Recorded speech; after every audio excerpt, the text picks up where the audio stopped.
Hello and welcome to our live broadcast.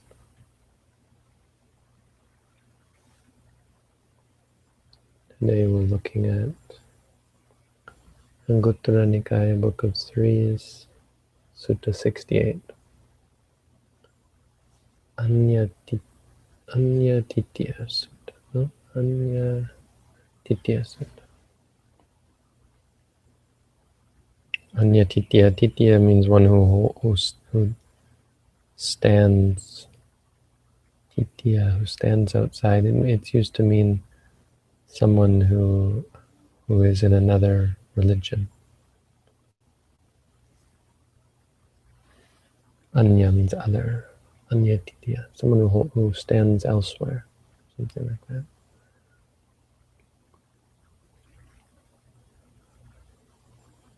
But the sutta is about the three things we were talking about last time: greed, anger, and delusion. Rago, doso, moho.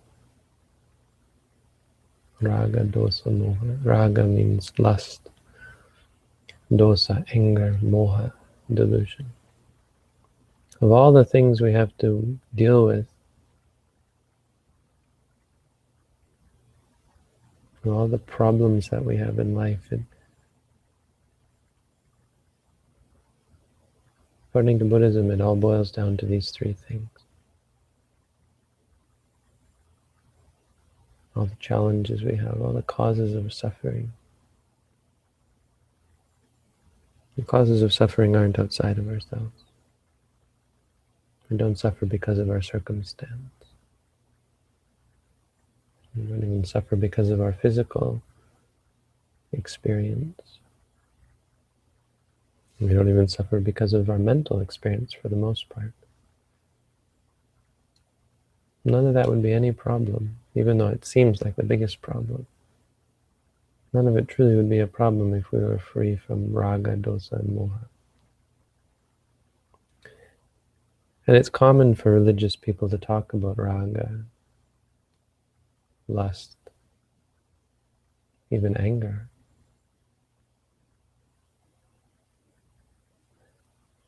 And to some extent they get to delusion as far as arrogance and conceit and so on. But they don't cut through to there's not the focus on ignorance in most religions. It's not about knowing, it's not about understanding. Buddhism, the word Buddhism, right? Buddha means one who knows or one who is awake. Either or. Buddhism is about learning. That's the very core of it. The very core of it is not believing things or worshipping things. The core of Buddhism is learning things. That's what Buddha means.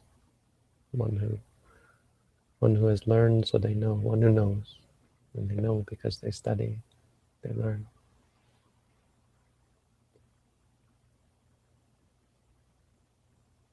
So what we have, the focus of our learning, the focus of our investigation is on these three, on the results of these three, of greed, anger, and delusion, and learning how they arise, and understanding them. And so this sutta is a really good one for giving some basic definitions of the three. I mean, we know what they are, but first question the Buddha asks, he says, well, what if people of other religions ask you, what's the difference between these three? What is distinct about each of them? How would you answer? And the monk say, oh, Venerable Sir, our teachings are rooted in the Blessed One, Bhante.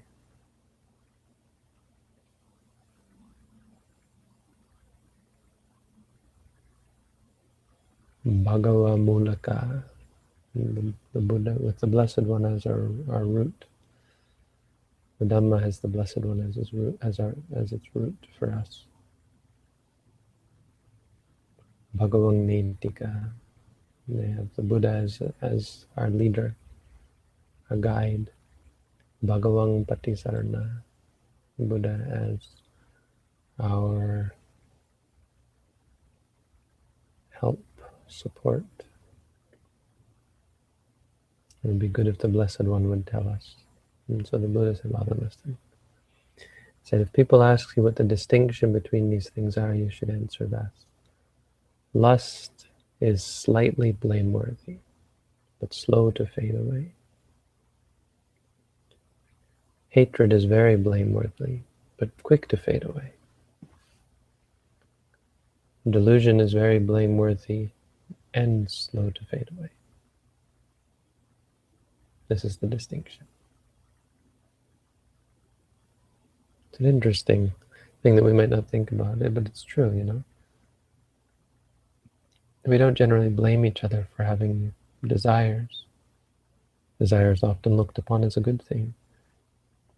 We congratulate each other for being lustful. We congratulate each other for having desires, and we encourage each other in our desires. Go get them. And internally as well, we tend not to worry so much about our desires. We tend to think of our desires as a cause, as a source of unending happiness. If we didn't have desires, how could we find happiness, right? This is the idea.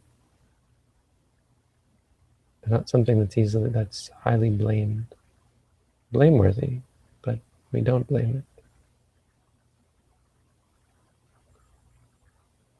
That being the case, though, the problem with desire that we do see is that it clings to us. It doesn't relate to the experience. It's not something that just comes and then goes. Even when you get what you want, there's still the lingering desire. And when you don't get what you want, that lingering desire that's slow to fade away is a cause of great suffering for us. You don't have to be addicted to, really addicted to something to feel that discomfort that comes from not getting what you want. Wanting things and not being able to get them. Coming to a meditation center and dreaming about cheeseburgers, or dreaming about a soft bed, or being able to sleep in comfortable chairs and couches. How much suffering we have because we want these things. We think, well, then just get them, right? Don't blame desire. It's not blameworthy. There's no way you can always get what you want. The only way to truly be happy is to learn to let go, which is what we try to do in meditation. Slowly, slowly we work at it. The Buddha said, Abhijja vinaye sikkam. Ajahn Tong pointed this out to us. He said, notice how the Buddha says, you don't be angry, but he doesn't say don't be greedy. He says work to overcome greed. Greed is something that you have to work at. Anger is something different. Anger is highly blameworthy. Everyone blames anger. Not 100%. But most of the time, anger is something blameworthy. No one wants to be around angry people. No one likes it when you're angry. Not for the most part. And internally, it's uncomfortable. We may like the adrenaline that comes from getting angry, but that comes after. You only feel that after. The moment when you're angry, it's unpleasant, by definition. Anger in and of itself is unpleasant. And so it's quick to change. It's highly blameworthy or highly blamed. And yet it's quick to change. It's not something you cling to. It's not something that lingers. It's easy to see that it's bad. Quick to give it up. I know for meditators sometimes it doesn't feel that way, but you can see the distinction. Anger is quick. And these two, for the most part, are all that we really concern ourselves about. So we're either concerned with our greed, our addictions, or we're concerned with our anger. It's very hard to find people who are concerned with delusion, and yet delusion is both very blameworthy and slow to fade away. Arrogance, conceit, delusion, wrong views. These are things that people scold you over. Feel very wrong inside as well. Arrogance and conceit are They're bloated mind states that puff you up. You know, someone who's conceited, right? Someone who's arrogant, big problem. So this is what all we're trying to change. And it comes very much from just seeing them, because none of them are comfortable. None of them are pleasant, and none of them have a pleasant result. Greed is stressful. It makes you sick. Anger, of course, is terrible. It can destroy you, give you a bloody nose, cause you to cough up blood. And delusion makes you puffed up like a blowfish. Makes you feel stiff and unpleasant.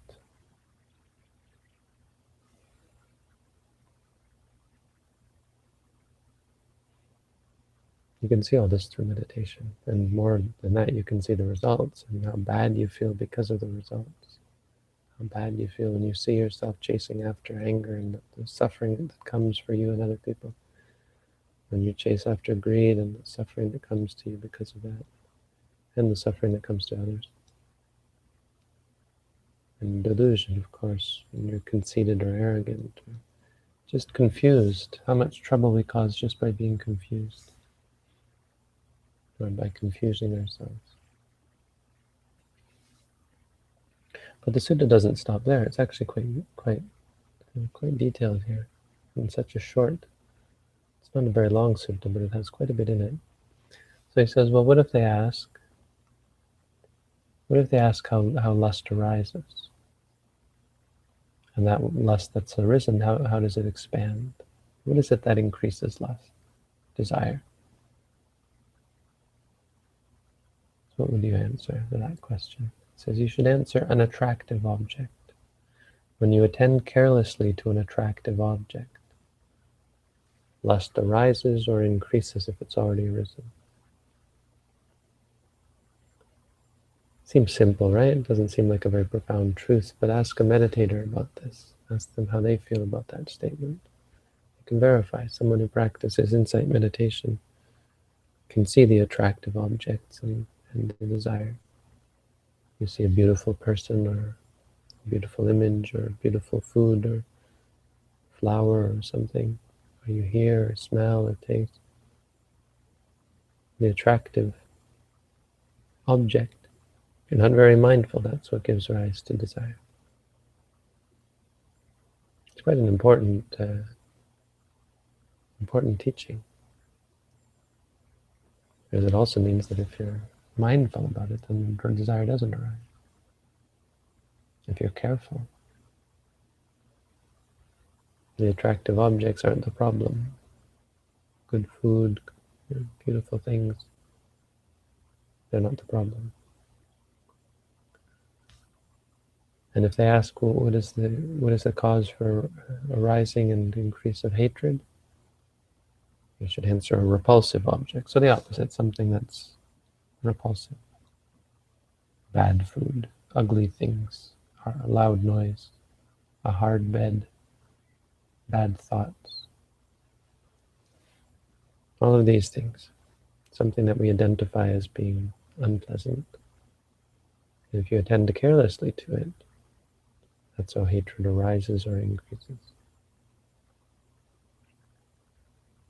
And again, it's not the fault of the object, it's the fact that you find it repulsive, the fact that you react to it. Even pain is only a problem when you get upset about it, when you find it repulsive, when you have aversion to it. And what about delusion? What causes delusion to arise and expand? And the answer is careless attention. If you notice, interestingly, the first two talk about careless attention as well, and this is an interesting point. Ultimately, delusion is what gives rise to all three of these. Well, careless attention, but meaning delusion is the root. If you have careful attention, you free yourself from all three of them.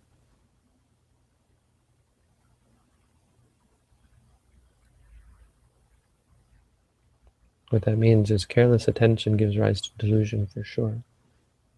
And if there's no attractive or unattractive object, it's just delusion, arrogance, conceit, views, confusion, all sorts of things.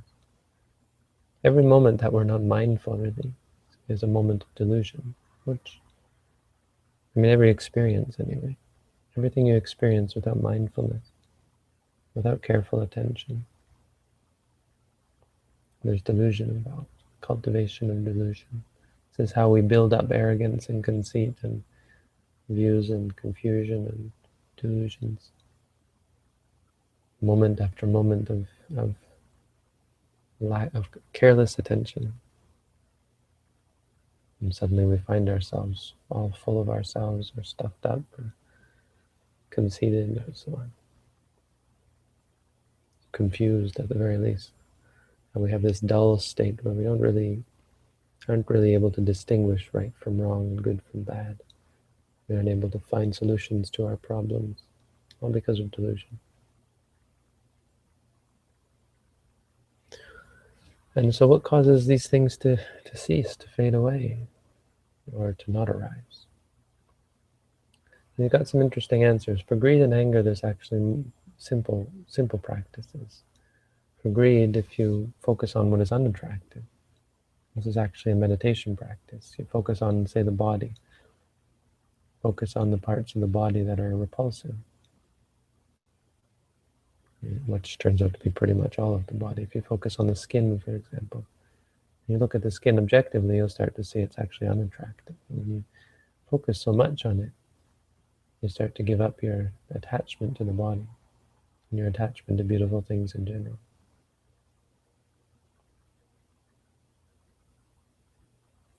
For hatred, how do you give up that? Well, loving kindness. We all know this one. If you want to be free from anger, hatred, attend carefully to liberation of mind by loving kindness. You won't get angry.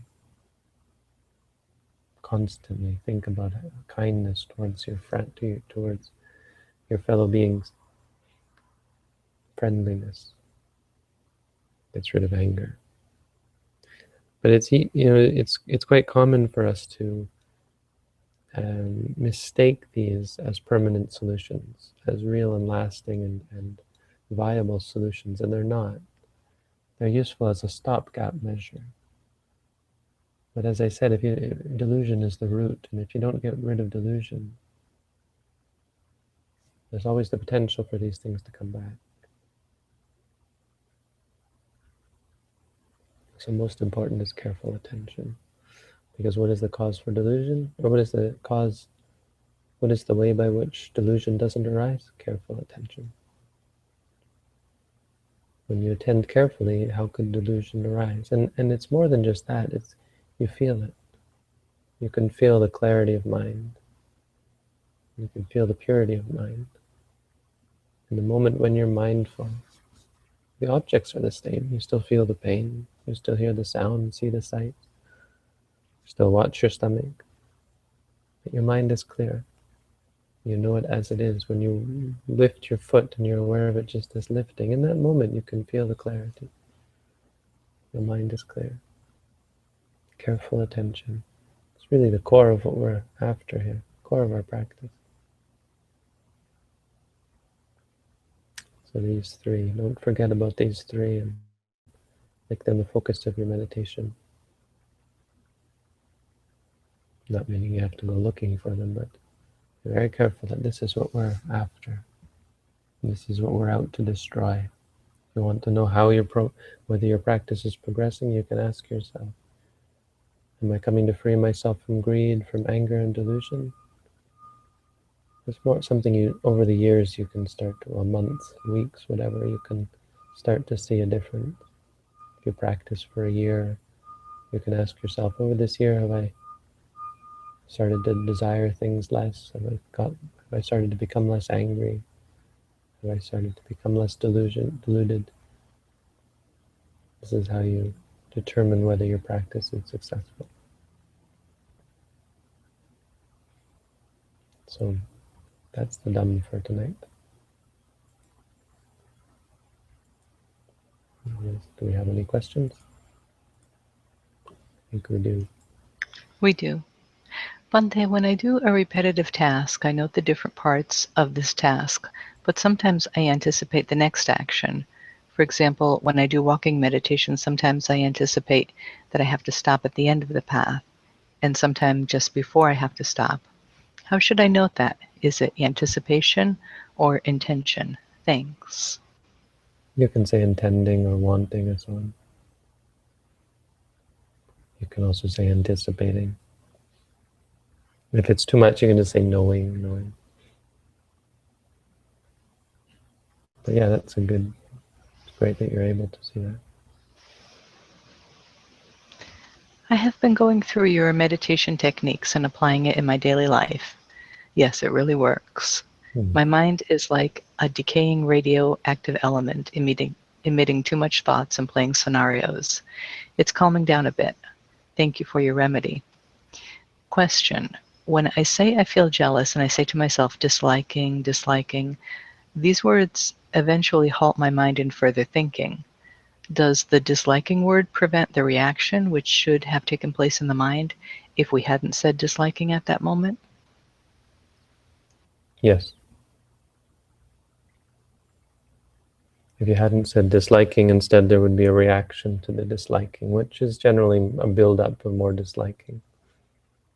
So you're able to calm it down. When you focus on the disliking, your mind no longer is interested in the object of the disliking. It forgets it. And so the disliking has no more food, no more fuel. Moreover, your state of mind is pure.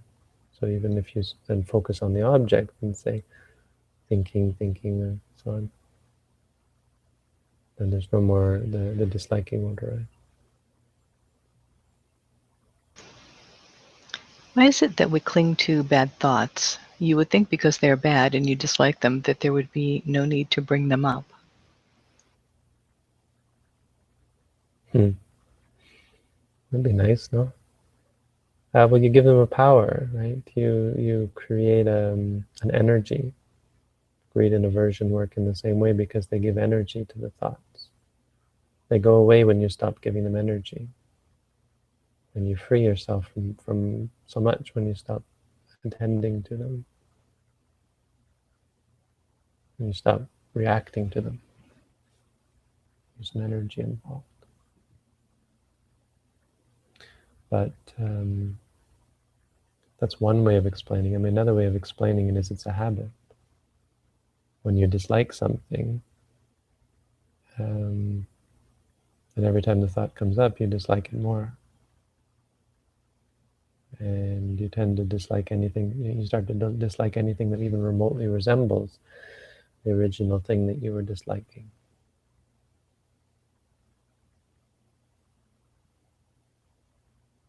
But yeah, why they come up, that's because of the energy that you give to them, for sure.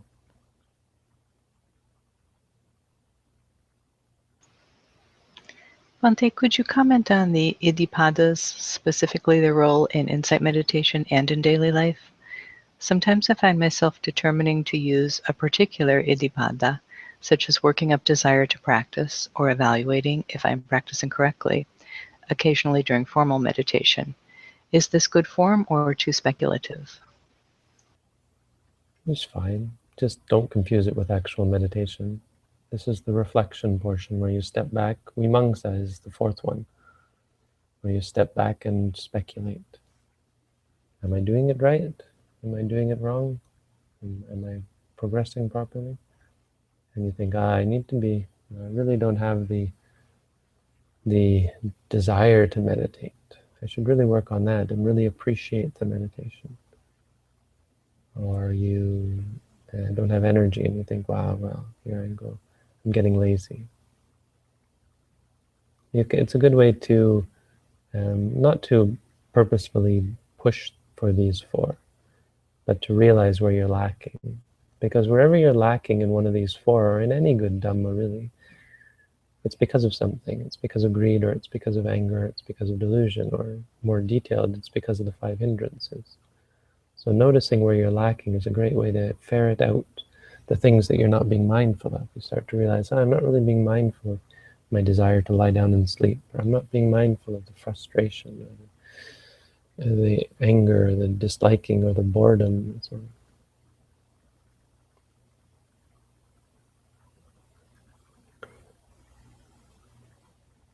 I think what you're talking about is fine. It just don't. And these things are not tricks. They can be supports, and reflection is a good support. But there's no escape. In the end, you just have to meditate on it. These things are useful, helping you realize what it is that you may not be noting properly. That's all.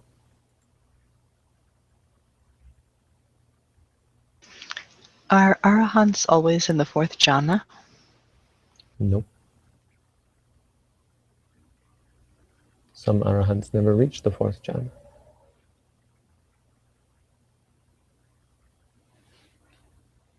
They wouldn't live too long. I assume you can't eat when you're in the fourth jhana.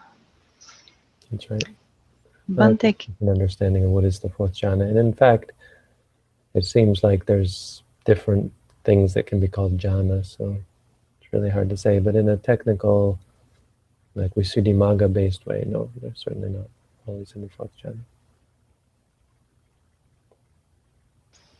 Bante, can you recommend any reading regarding the experience of dying? Thank you.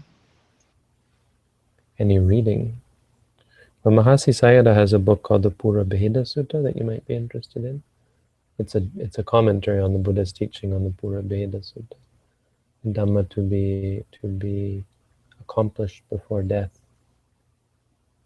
Another one is the Mahasi Sayadaw's teaching on Paticca Samuppada, which details the death process. That's a good one.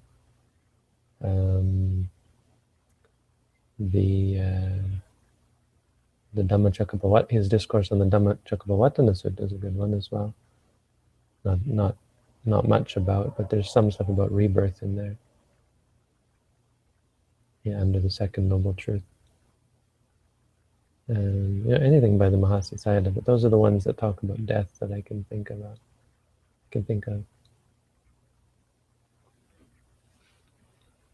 Anything else on death? I mean, if you're asking about the Buddha's teaching specifically, some sutta in the Buddha's teaching, something on death. I'm sure there is lots in there, but nothing stands out particularly. Maybe Sanka has a good one off the top of his head. He's full of stuff like this. If he's here.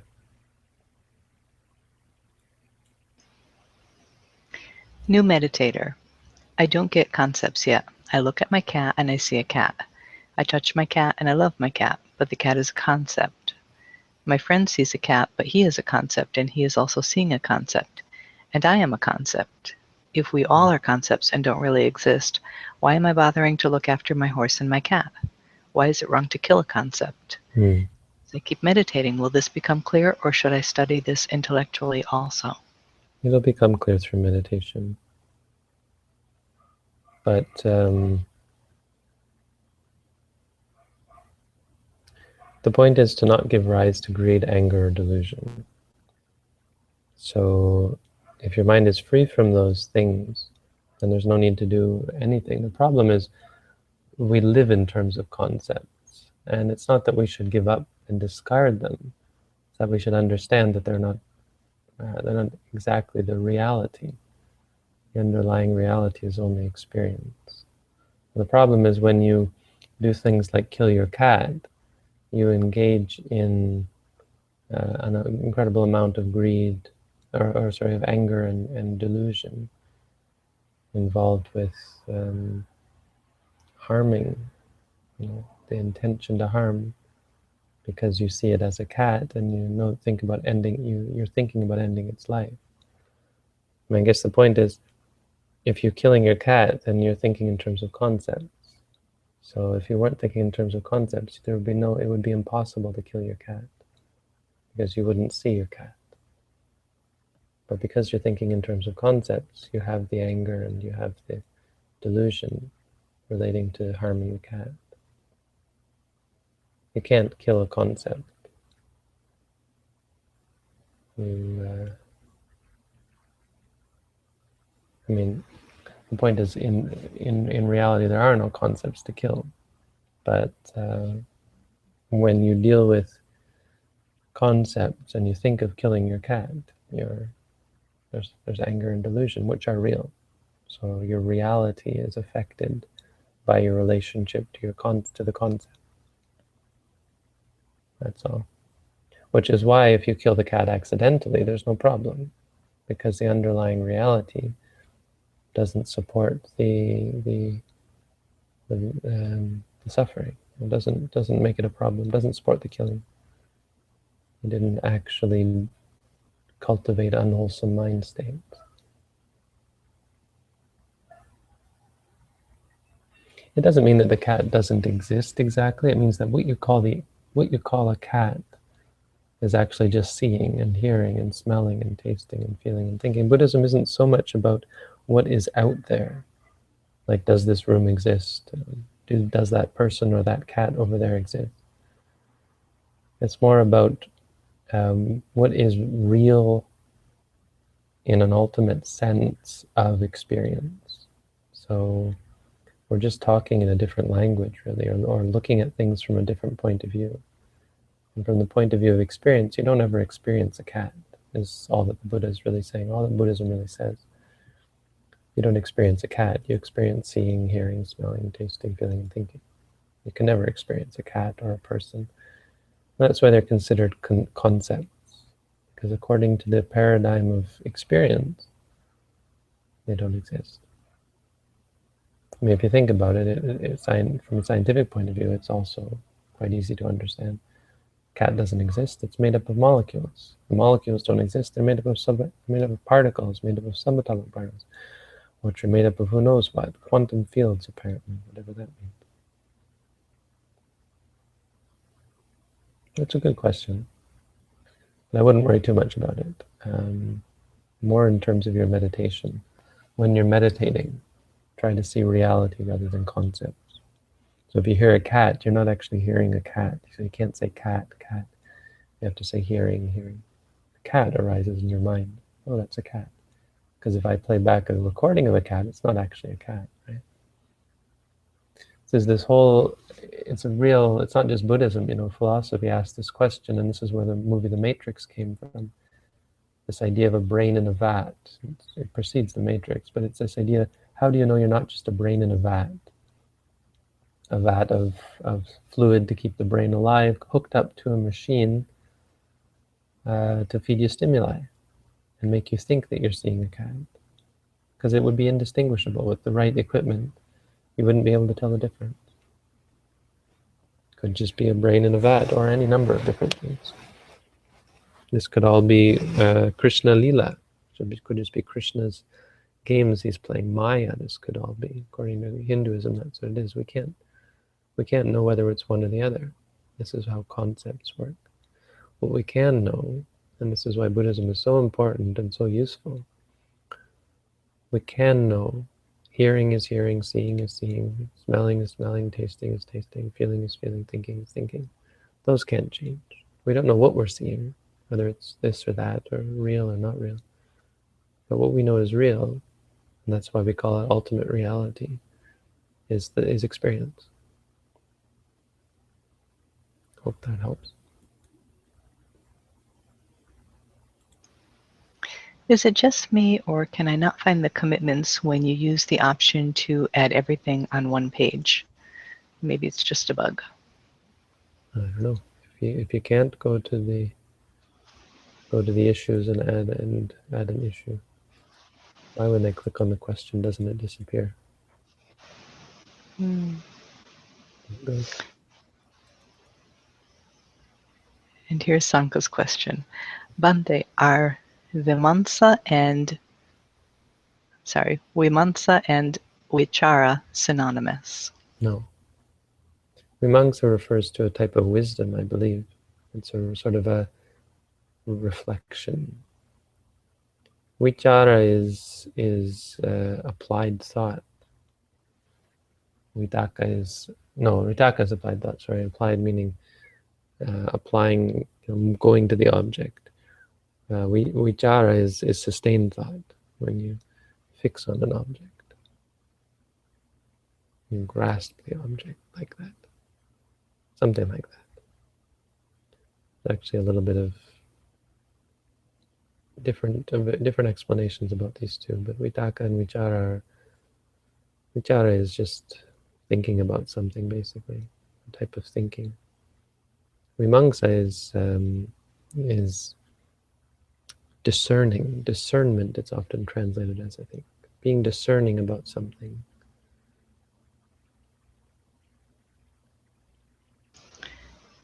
One day when the Buddha became enlightened and he sat in meditation for some weeks after, did he ever describe what was going on during that time? Well, how do you mean what was going on? Well, if I remember correctly, after he became enlightened, he sat for some weeks, 6 weeks or so. 7. 7 weeks. That seems. I was just curious if we know There were what was going seven on. different places. Are you talking about what? Because there are 7 different places, 7 different events, 7 weeks, 7 different things. Is that what you're referring to? Yes, I don't know You never heard those. those. Oh, okay. The first, let me see. There's actually in Sinhalese, and so Sanka can probably help me with this. Sinhalese, there's a chant that we do. Patamang Bodhipalankang is the first week he just spent seven days sitting in under the Bodhi tree in enlightenment. Dutiyang Patamang Bodhipalankang Dutiyang Animis Dutiyang no Dutiyang. The second one is where he stood up and he stared at the Bodhi tree. Dutiyang.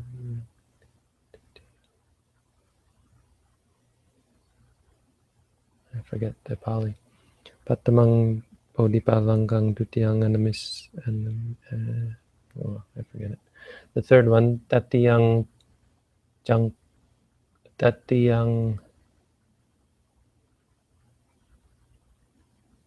Jangkamanang Setang. The third week. So the second week he actually stood for a week staring at the Bodhi tree. For the third week, he spent a week walking back and forth between where he had stood, the animisa Chaitya,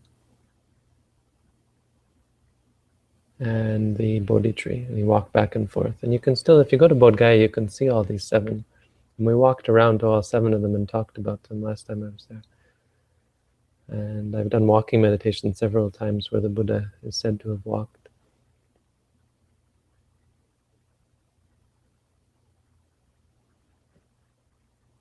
Tutiyancha animisang. That's how it goes. Tutiyancha animisang. Animisa means he stood and gazed, I think. Tatiyang Jangkamanang Setang Chatutang Ratanagarang. In the 4th week, he spent reflecting on the Abhidhamma. He spent in what is called the Ratanagara. The Agara means a palace or a place, a kuti or something, a dwelling. And Ratana means jewel, so the jeweled house. But the jewel was actually the Abhidhamma, so he sat for 7 days contemplating the Abhidhamma. And on the 7th day, one day for each of the 7 books, which is interesting because I think the 5th book was only written much later, but apparently the Buddha laid down the framework for it, something like that. Anyway, the 7th book, when he got to the 7th book, his body sent forth these rays of light. And this is where this is where the flag comes from. You know, the Buddhist flag with the 6 colors. That's supposed to be the 6 rays of the Buddha that emitted from his body, just out of the profundity of the wisdom. Believe it or not. Chatutang Ratanagarang Panchamang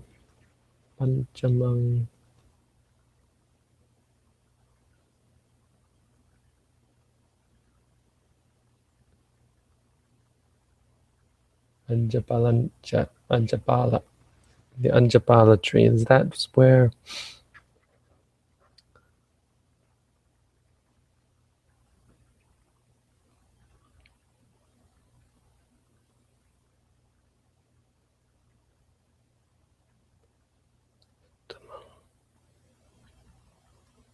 I'm gonna get it wrong. One of them is where he met these two. Shoot, I can't remember. Gotta get my stories straight.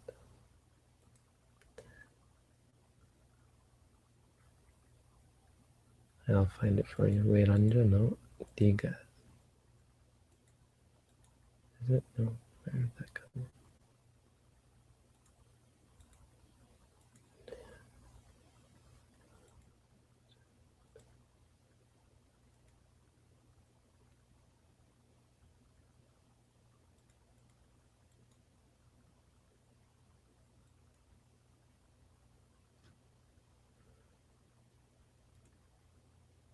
Right, the Mahavaga. Right, oh, here they are. Bodhikata, Ajapalakata, Ajapala. What did he do at the Ajapala tree?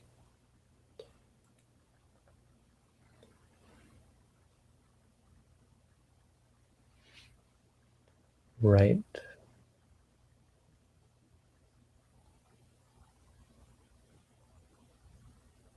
So he sat for 7 days. Right, yes, this one man came up to him and asked him,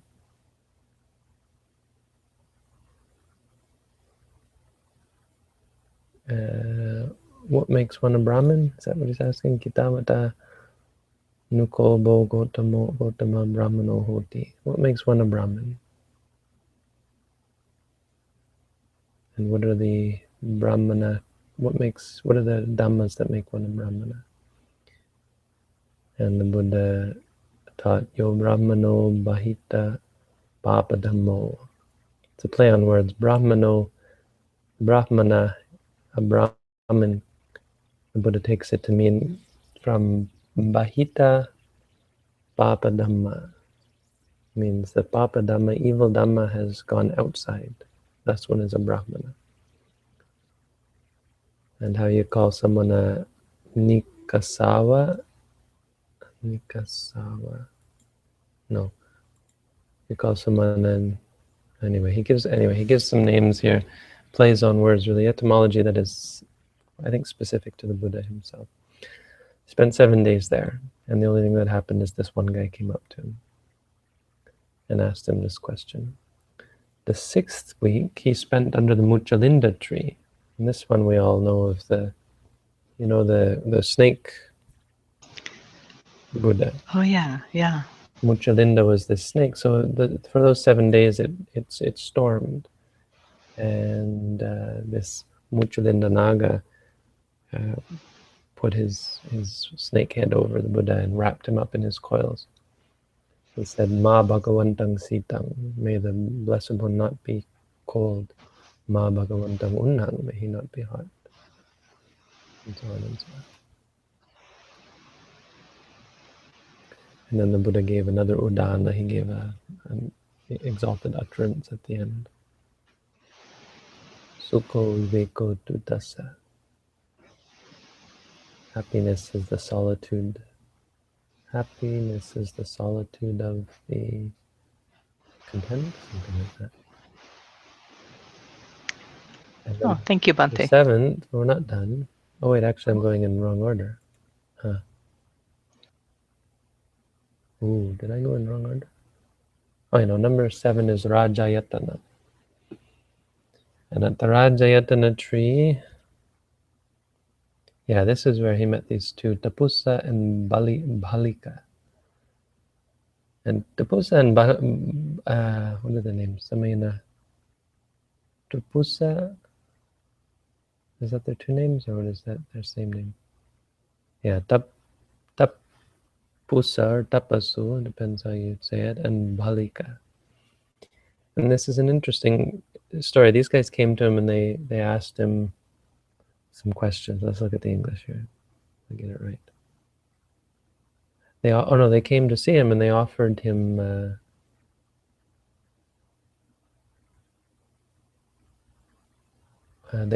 some food, and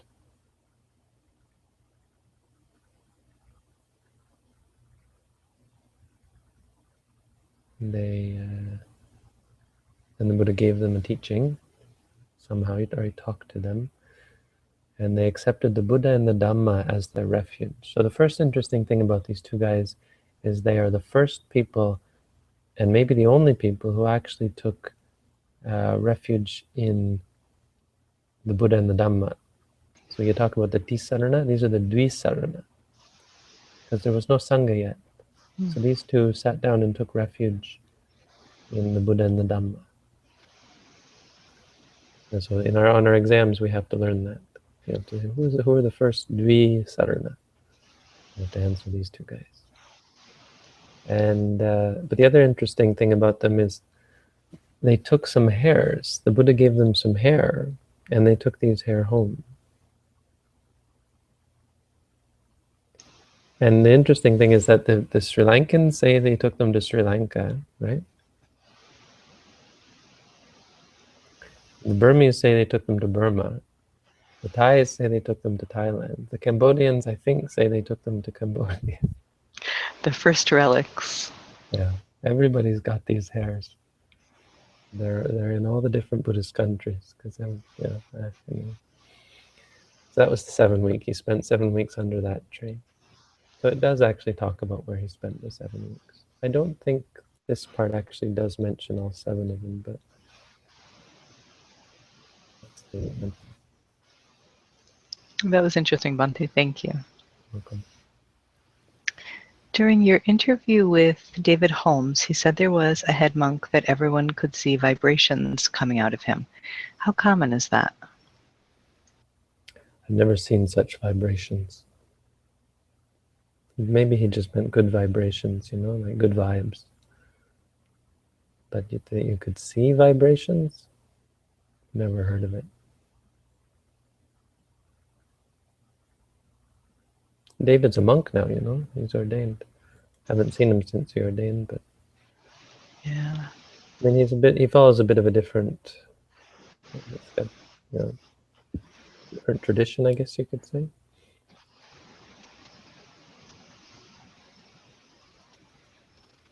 So I can't comment really on the things he said.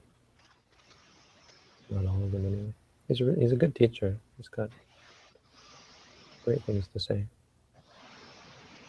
He was a mess, He was, because of his heart. It was really interesting to watch. He was confused and saying things, and it was like he was going senile. And then he had this heart operation, and suddenly, sharp as a tack.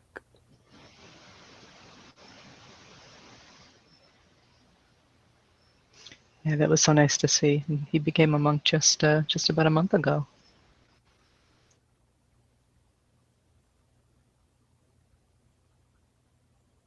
You're all caught up on questions, Bhante. All right. Well, thanks, everyone. Keep up the good work. Lots of people meditating tonight. We've got a number up in the top right corner. It tells us there are 21 people. Is that right, on our site? 22. If we can, that's really accurate, but I guess there's 22 people tuned in, and that's good. We've got a long list of people who meditated tonight. And on the Hangout, we've got 42 viewers. So great. Thanks for tuning in, everyone. Thanks, Robin, for your help. Thank you, Bhante. Good night.